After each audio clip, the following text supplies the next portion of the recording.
Assalamualaikum warahmatullahi wabarakatuh. Nama saya Anidia Anissa Kansah dari Pendidikan Biologi B 2018. Berikut merupakan tugas video dari mata kuliah Metodologi Pengajaran dengan dosen pengampu Bu Nurmasari dan Bu Daniar. Saya menggunakan model pembelajaran Talking Stick.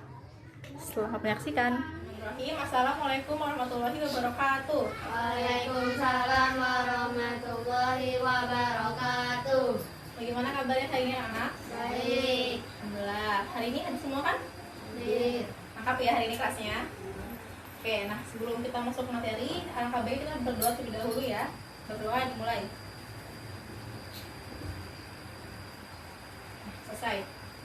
Nah, selanjutnya karena materi kemarin telah selesai, kita akan masuk ke bab baru nih mengenai virus.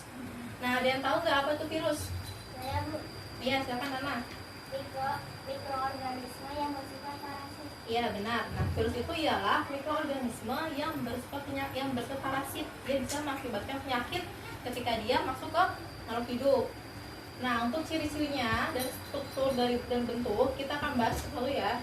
Pertama dari ciri-cirinya dulu. Yang pertama, partikel yang bersifat obligat pada makhluk hidup. Nah, maksudnya apa? Maksudnya itu virus itu baru bisa hidup ketika dia menginfeksi sel hidup, atau bisa jadi kayak manusia atau enggak hewan. Dia baru bisa daur hidup ketika dia menginfeksi makhluk hidup itu. Nah, yang kedua ciri-cirinya adalah aseluler. Ada yang tahu apa maksudnya? Ya, di sel. Bukan merupakan sel. Ya, dia bukan merupakan sel ya. Yang ketiga ciri-cirinya adalah renik. Ada yang tahu tuh renik? Saya Ya. memiliki ukuran yang sangat kecil. Iya, dia ketika kita melihatnya butuh bantuan mikroskop karena ukuran sangat kecil, sekitar 20 sampai 300 nanometer. Sangat kecil ya. Nah, yang keempat ini memiliki DNA atau RNA. Maksudnya di sini materi genetiknya dia hanya punya satu, bisa DNA, bisa RNA saja. Nah, seperti manusia. Kalau manusia punya dua, punya DNA, punya RNA juga. Seperti itu. Nah, yang kelima, dalam sel inang, virus menunjukkan ciri makhluk hidup. Sedangkan di luar, dia menunjukkan ciri bukan makhluk hidup. Maksudnya apa di sini? Jadi, kalau misalnya virus masuk ke makhluk hidup, ke sel makhluk hidup, dia bisa menginfeksi. Nah, dia bisa melakukan daur hidup, bisa bereplikasi, bisa memperbanyak diri. Nah, sedangkan di luar sel makhluk hidup, dia nggak bisa ngapa-ngapain, terbatas kemampuan dia. Dia nggak bisa bereproduksi, dia nggak bisa bergerak, seperti itu. Jadi dia butuh bantuan sel inang untuk bertahan hidupnya dia. Gitu. Nah, selanjutnya untuk struktur dan bentuk. Dari struktur ada dua, ada yang berselubung, ada yang kompleks. Pertama kita bahas yang selubung dulu ya. Nah, untuk berselubung dari struktur awalnya, struktur pertama itu ada yang namanya reseptor, yang seperti antena ini, ya. Fungsinya apa? Fungsinya untuk menangkap rangsangan, gitu. Nah, yang selanjutnya ada yang berbentuk bulat ini, disebut kapsul. Nah, dalamnya ada DNA dan RNA, ya. Dia ini diselubungi oleh selubung protein. Kenapa namanya berselubung? Karena materi genetiknya dilindungi oleh selubung protein. Paham di sini? Nah, selanjutnya ada yang kompleks. Dari bentuknya tuh udah rumit ya katanya. Di sini ada kepalanya atau kapsid. Di dalamnya baru ada namanya DNA dan RNA atau RNA, ya, salah satunya saja. Terus yang seperti cincin ini disebut selubung ekor. Nah, yang seperti kaki disebut serabut ekor ya.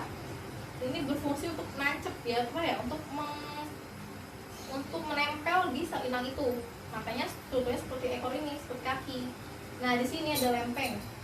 Berfungsi untuk perekat nih antara selubung dan serabut gitu. Nah, untuk bentuknya ada 4 dari virus itu. Yang pertama, ini seperti apa bentuknya? Iya, bulat ya.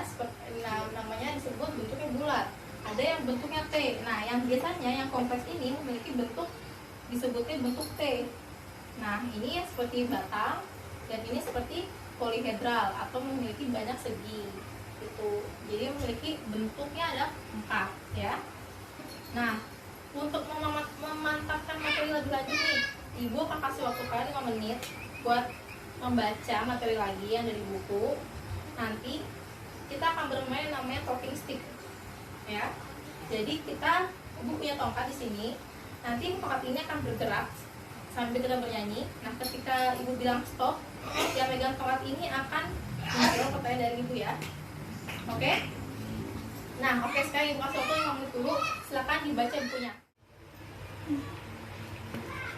Nah, waktunya habis ya, 5 menitnya. Oke, semoga udah pada mantap nih materinya. Untuk menguji pemaparan materi kali ini, ibu akan bermain pakai stick. Ayo, mulai dari misal ya. Kita menyanyi apa nih biar semangat? Oke, ayo mulai.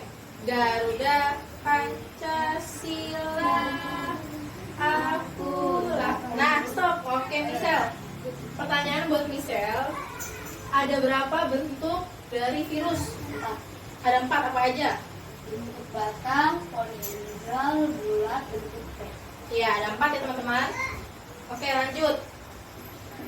Dia mana satunya? Pendukungmu. Apa aku? Pendukungmu. Oke. Pendukungmu, patriot proklamasi, sedia berkorban untukmu. Nah, stop. Zidan, pertanyaannya. Materi genetik yang dimiliki oleh virus apa aja? DNA atau RNA saja. Iya, berarti hanya satu ya. Bisa DNA, bisa RNA saja.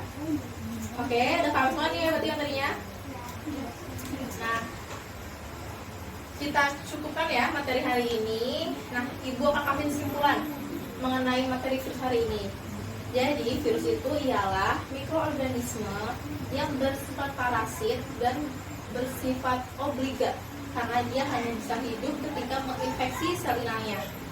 Ya, memiliki 4 bentuk dan memiliki 2 struktur, yaitu ada yang berselubung dan kompleks. Oke, ibu rasa telah cukup materi hari ini. Kita lanjutkan di pertemuan selanjutnya. Ya, terima kasih untuk perhatiannya anak-anak. Wassalamualaikum warahmatullahi wabarakatuh. Waalaikumsalam warahmatullahi